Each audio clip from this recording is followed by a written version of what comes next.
Republican Congressman Cliff Bentz is in Bend this weekend to meet with Central Oregonians and address a variety of concerns across the high desert and beyond.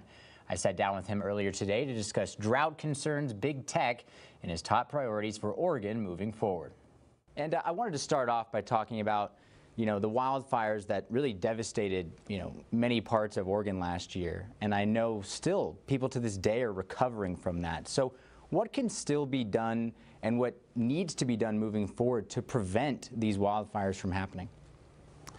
Well, the first thing we can do is have conversations just like this one, where we share with people the need to clean up around their homes and reduce, to the extent they possibly can, flammable materials that are just waiting for a fire to come along. So getting the word out to people and reminding them of the immediacy of this danger is super important, because once the fire is upon you, too late. And I understand you've recently been assigned to the GOP task force on big tech companies. So where would you draw the line between freedom of speech and a big tech company being able to come in and have the right to remove someone from their platform? Right. So the challenge, of course, is that big tech companies are in a position now to control the message. And if you're going to be in a position to control the message, then the immunity that Section 230 affords those companies should be managed more carefully.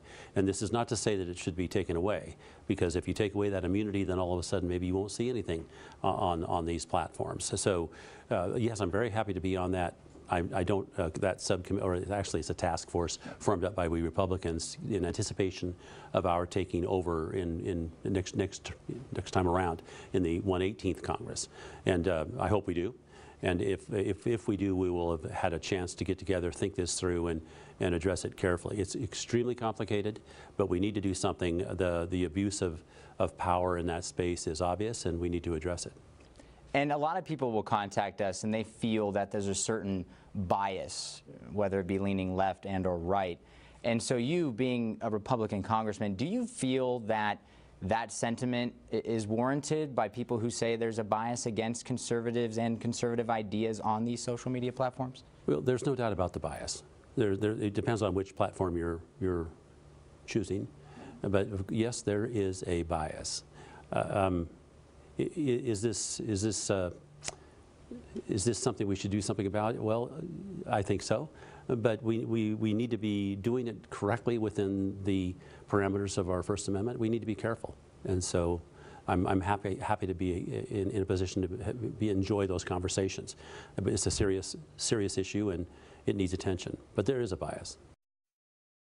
And for you, moving things back to Oregon now, obviously you have a million different things, that you're thinking about every day, and a lot of people coming to you asking you different things.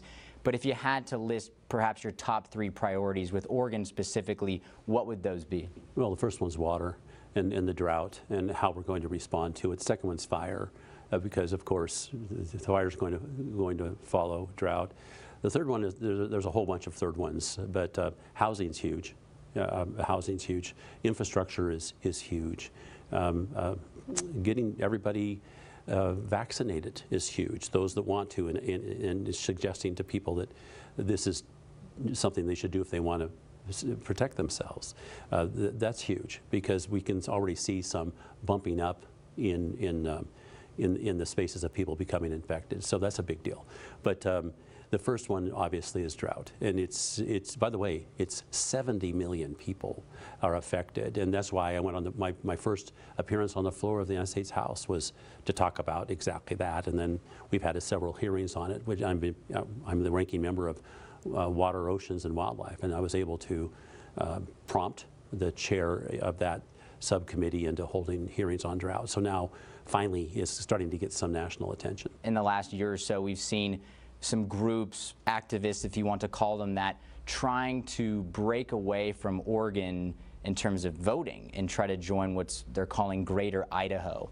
So does that concern you, that there's that amount of people that feel as though their voice is not being heard? Well, of course, it's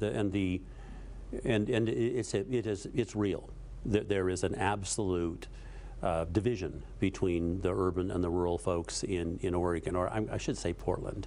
The approach that folks in Portland are using is not what you're seeing in in many of the towns around Oregon, and I would say also many of the towns close to Portland.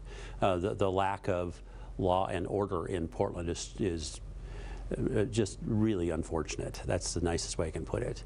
And those kinds of things do not play well out in the rural areas. And so I do not blame people for saying, let's go someplace where A, we're listened to, B, we're understood, and C, people aren't trying to take stuff away from us. I'm glad you brought up the Portland situation, because we've heard from so many people that, you know, that was a huge area of concern for them. They felt like people were getting away with something, and as you mentioned, sort of a breaking down of law and order. And then you look at the events of January 6th, and people say, well, the media hyped that situation up, but why aren't they giving the same attention to what's happening in Portland? So do you think the amount of attention the January 6th situation got was validated, or do you think we sort of looked at the Portland thing and pushed it aside? Well, they both deserve attention. What happened on January 6th was a travesty. It should never have happened. There was a huge breakdown in the security around the Capitol. It should never have happened. We do not want that happening in our capital, but we don't want it happening in Portland either. So both deserve attention. The sad thing in Portland is that the police are losing faith in the district attorney and others to actually prosecute crime when it happens. So the police put themselves at risk, and then the folks that they arrest and justifiably try to prevent from doing harm are not held to account, and so that's not good. And so it means that then folks just aren't going to that want to serve as police in Portland. And you know, and that breakdown of order, if you don't have order, you're big trouble for everybody, and that's why folks are now avoiding Portland. It's really sad. I went to law school in Portland, wonderful town, beautiful place, and it's so sad to see what a lack of having law enforcement will do. It's not good. What I'm happy to say is that the towns around Portland, like Beaverton, Hillsdale, those other places, they do have order, and they're not seeing this kind of rampant lawlessness.